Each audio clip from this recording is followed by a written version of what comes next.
aqui parece que tá de boa. O primeiro é @jessicamota.a. A filiação é a melhor opção para começar no digital? Pra mim, sim. Então, as pessoas têm essa dúvida também. Falam, se você fosse começar hoje no marketing digital, o que você faria? E eu respondo, eu faria exatamente a mesma coisa. Eu levantaria um caixa, começaria como afiliado. Ponto. Por quê? Como afiliado, a sua única preocupação é vender. Você não tem outra preocupação. A única preocupação é vender. Você não precisa pensar em criar um produto. Você não precisa ter a ideia de um produto. Você não precisa pensar em criar suporte. Enfim, várias outras questões burocráticas estão fora do seu caminho também. Então, como afiliado, a única obrigação que você tem é de vender. Ou a única preocupação que você tem é em vender. Então, eu começaria como afiliado porque é o caminho mais simples. E o que as pessoas têm que entender é que não necessariamente esse precisa ser depois o único caminho. Uhum. Então, eu comecei como afiliado, aí depois fui ramificando e escalando horizontalmente da forma como eu mencionei aqui várias vezes, né? Então, fiz isso, depois fui para isso e tal. Então, acho que é isso que as pessoas têm que colocar na cabeça, né? Pode ser um começo, lógico. Depois você pode continuar também só como afiliado. Conheço pessoas que hoje fazem 6 dígitos por mês só como afiliado. Tem uma operação, inclusive, robusta, só como afiliado, com funcionários e tudo mais. Só que não necessariamente precisa ser a única coisa que você vai fazer, a sua única fonte de entrada de caixa ali dentro do mercado digital. Então tem que enxergar mesmo o negócio, talvez, como um processo. Show. Pergunta do Biel.Barbosa. VSL boa, testei os criativos em ABO. Muitos cliques e 0 vendas. Como melhorar? Tá. A questão dos muitos cliques e 0 vendas, primeiro tem que saber quanto que é muitos cliques para ele. Às vezes, sei lá, ele teve 100 cliques, 200 cliques e isso não é tanto clique. O pessoal acha que é muito clique, mas não é. Então esse é o primeiro ponto. Mas vamos supor que ele de fato teve muitos cliques e não teve venda. Quando isso acontece, o problema está justamente na comunicação. O seu anúncio, ele não está congruente com o que a pessoa está encontrando na página de vendas. Então, isso é extremamente comum. Quando a pessoa fala para mim, não, tá aqui, eu tive clique pra caramba, mas não saiu venda. Eu investi uma quantidade relativamente significativa, testei por mais de 3 dias e não saiu venda. É certeza que o problema tá na congruência. Se o anúncio não estiver congruente com o que a pessoa vai ver na página de vendas, não vai sair venda. É a mesma coisa que, sei lá, você tá aqui, aí tipo, vamos supor que você tá querendo comprar um carro. Aí o vendedor chega pra você e fala assim, você quer comprar um carro vamos supor, da Volvo. Tá louca por um carro da Volvo. Aí tipo, você chega lá na loja e só tem carro da Audi. O que você vai fazer? Você vai embora. Acabou, não tem congruência que o cara falou pra você com o que ele te mostrou. Uhum. Então, o problema tá aí. Boa. @milionário136. Sou estudante de medicina e quero ir para o marketing digital. O que fazer para começar? Tá, mais uma vez. Não necessariamente você precisa começar grande, né? Você pode começar pequeno, o que é o que eu indico sempre. Pensou grande, mas comece pequeno. A questão da medicina em si, como é que funcionou comigo? Para mim foi um pouco mais tranquilo para deixar, lógico, teve muita pressão, mas foi um pouco mais tranquilo porque eu já tava com muito resultado na internet. E já tinha feito muita grana na internet também. Então, eu já tinha um negócio ali consolidado, eu já tinha ali as ideias que eu tinha para colocar na frente. E eu só deixei a faculdade de medicina porque eu vi que eu precisava dedicar mais tempo pro marketing digital para eu poder faturar mais. E a faculdade estava me impedindo de fazer isso. Falei, não faz sentido eu continuar aqui. Fora a questão de desinteresse e tudo mais, outras coisas que para mim já também não faziam sentido, né? Então foi nesse ponto que eu deixei. Então a primeira dica que eu dou é a seguinte, não necessariamente você precisa deixar, você fala assim, eu sou estudante de medicina e quero ir pro marketing digital. Isso não é uma obrigação. Agora, se você falar assim, eu não tenho vocação para medicina, não quero ser médico, aí realmente sai da faculdade. Aí vaza, porque você está no lugar errado, você está perdendo tempo da sua vida. Mas para você começar no marketing digital, você consegue fazer isso mesmo estando fazendo medicina ali ou qualquer outro curso, porque você tem essa questão de poder trabalhar de onde você estiver, de definir em qual horário você vai executar. E mais uma vez, começa pequeno ali. Começa como afiliado, aprende tráfego, é o caminho que eu segui. Entendeu? Eu tive um pouco mais de facilidade no começo, confesso, porque também pegou ali o período da pandemia, então a faculdade entrou em recesso. Bem quando eu decidi começar no marketing digital, fiquei 3 meses de recesso. Então foi onde eu falei, não, agora é a chance para eu fazer o negócio acontecer mesmo. E bom, a questão é essa. Show. Pergunta do Lipe Alves. Quais são os pilares do tráfego direto? Tá. Os pilares do tráfego direto.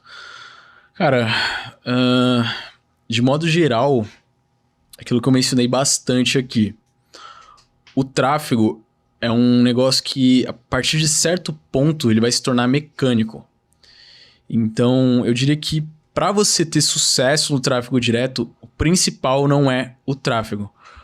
Os principais pilares seriam, então, o produto ou a oferta do produto. Então, você tem que ter um produto ali com uma boa oferta, validada, que você sabe que realmente vai vender. Em seguida, você tem que ser muito bom em copy, para você poder ter ali bons anúncios que vão te garantir esse sucesso nos produtos. E você tem que ter uma boa contingência, dependendo do que você vai vender. Ou independente também, né? Ocasionalmente pode ser que você esteja lá anunciando um produto que é considerado white, uma oferta white e toma um bloqueio. Já aconteceu. Então o Facebook ele é imprevisível. Às vezes você sobe um anúncio lá que você acha que não tem nada demais e infringiu alguma política. Então, para mim, esses seriam os 3 pilares para você fazer muita grana no tráfego direto. O produto, a copy e a contingência. Show. Pergunta do @João Kings. Como medir o valor de um funcionário na sua empresa? Tá. Essa é outra pergunta também muito relativa, mas hoje o modelo que eu gosto de seguir é o modelo baseado em uma certa meritocracia. Então, o cara, ele recebe, às vezes, um fixo, mas além do fixo, ele vai receber algo relativo ao que ele tá fazendo ali. Então, tipo, uma coisa péssima, por exemplo, você fala assim, eu vou te pagar R$2.000 pra você converter boleto. Você vai passar o dia inteiro aqui respondendo mensagem de gente que tá com dúvida e mandando ali os scripts pra pessoa pagar o boleto, ou pagar o Pix, ou o carrinho cancelado, enfim. Cara, essa é a pior coisa. A melhor coisa é você sentar com o cara e definir ali uma porcentagem. Não, você vai ganhar tantos por cento para cada conversão que você tiver. Ou então a bonificação. Se você bater tal meta, você vai ganhar tanto a mais. E sobre o valor em si, isso aí é muito relativo. Vai variar de função para função.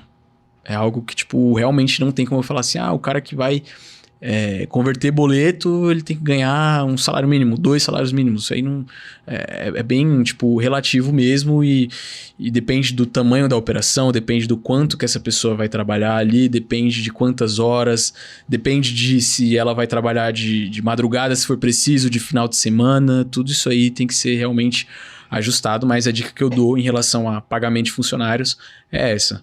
Busque sempre por estabelecer ali algum sistema de meritocracia, onde o cara, tipo, vai ganhar de acordo com o que ele tá produzindo e ser remunerado de acordo com quanto ele tá rendendo. Perfeito. Pergunta do F_Mizuzaki. Como criar um bom mecanismo único para o nicho de renda extra? Tá. Sobre o mecanismo único, eu costumo dividir o mecanismo em 2, pelo menos eu sinto que assim funciona muito melhor. Gosto de dizer que existe um mecanismo único do problema e existe um mecanismo único da solução. No mecanismo único do problema, você tem que mostrar o problema para a pessoa de uma forma que ela nunca viu, de uma forma que nunca falaram para ela, porque é isso que vai fazer ela dar aquele... é isso! É isso aqui. É por isso que eu tô passando por esse problema. É por isso que não dá certo o negócio. Em relação ao mecanismo único da solução, como o próprio nome está dizendo, você tem que também mostrar a solução para a pessoa de uma forma como ela nunca viu. No nicho de renda extra, muitas vezes acaba sendo um pouco mais difícil você encaixar o mecanismo único da solução, tendo em vista talvez a digamos que a sofisticação do mercado, os métodos de renda extra que existem, mas talvez uma coisa que possa ajudar você a criar um bom mecanismo único é você explicar algo que já existe de uma forma que as pessoas ainda não ouviram. Talvez ela já ouviu aquela solução, mas ela não ouviu aquela solução em si da forma como você vai explicar ali. Então, para mim, essa é uma saída, né? A questão lá do automático, que a gente mencionou lá atrás. Então isso que é o automático? Sim. Né? Então, tipo, a questão do mecanismo é essa, né? Então, você vê ali, vender no automático. É um mecanismo de solução. Um mecanismo único de solução. Só que aí você entende depois. Talvez você já até ouviu falar, né? E aí é onde a pessoa vai ter a profundidade ali dentro do método que vai ser entregue. Legal, o João Campos fala bastante sobre isso também.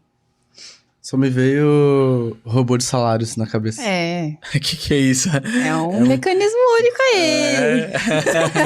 Então, gestão de tráfego. É um curso de gestão de tráfego. Exato, então você vê, gestão de tráfego. É um negócio que já existe. Pô, é mais velho do que andar pra frente. Só que a questão do mecanismo único é você conseguir falar pra pessoa sobre a solução de uma forma que ela nunca viu, de uma forma que ela nunca enxergou. E essa forma que ela nunca enxergou, às vezes você vai falar, pô, então o cara depois que ele souber, ele vai perder o interesse pelo produto. Muito pelo contrário, porque você mudou a visão dele sobre o produto. Você mudou a visão dele, sobre aquela solução. Então ele tinha uma visão e agora ele tá enxergando a partir da sua óptica. Entendeu? Então a questão principal é essa, para um nicho de renda extra. Isso aí é genial. Muito bom. Uma pergunta do Dani Lobd, LOBD. O que um produto precisa ter para ser bem visto, além de resolver uma dor? Cara, acho que o principal tá aí, né? Tem que resolver o problema. É o principal. É o principal, cara. Um produto bem visto... Querendo que adianta o produto ser bem visto se ele não resolve uma dor? Não, Ele nem vai ser não, bem mas visto.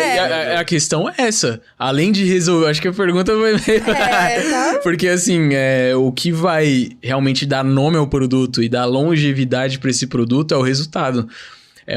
Como que as pessoas estão falando dele, essas pessoas estão falando bem, se as pessoas realmente são fãs do produto e da pessoa que tá ali por trás do produto. Então, o produto ser bem visto é isso. Tem que dar resultado. Agora, pra finalizar a caixinha, pergunta do Vitor _Eds, ou ADS. Salve, Matheus. Vitor na área. Quais são os pilares de uma boa copy? Pilares de uma boa copy. Mais uma vez, a gente entra na questão da especificidade. A pergunta foi uma pergunta meio abrangente. Sim. Porque você pode fazer uma copy, dependendo da etapa do funil, a copy vai ser diferente. Então, no anúncio, você faz o tipo de copy. Na página de vendas você tem outro tipo de copy. No checkout também a gente coloca copy. Todos os nossos checkouts hoje tem um banner onde a gente ou faz escassez, ou coloca ali alguma urgência, ou torna o produto mais específico ainda. E depois também nas outras etapas do funil, no upsell, tem copy. Na mensagem que chega para a pessoa depois que ela comprou o produto, tem copy. Então, cada etapa do funil vai ter uma copy diferente. Então, ele falou sobre quais são os pilares para uma boa copy. Cara, essa pergunta, assim, foi realmente muito abrangente. Mas, assim, tentando responder sua pergunta, pelo menos trazer uma visão para você, o que você tem que entender é isso, né? A copy, ela vai depender da etapa do funil. Então, por exemplo, eu falei aqui quais seriam os pilares para uma boa copy no anúncio. Já os pilares para uma boa copy na página de vendas... vão estar ali, por exemplo, na VSL. Tem que ter um bom storytelling, uma boa história que se comunique com quem está vendo ali a mensagem. Tem que ter uma boa headline. Tem que ter especificidade. A pessoa tem que entrar na página, ela tem que ter muita informação ali para ela entender o que ela está comprando. Tem que ter ancoragem de preço. Ela tem que enxergar através da sua copy que o preço que ela está pagando é ridículo comparado ao que ela tá levando. Ela tem que se sentir envergonhada por estar pagando aquele preço.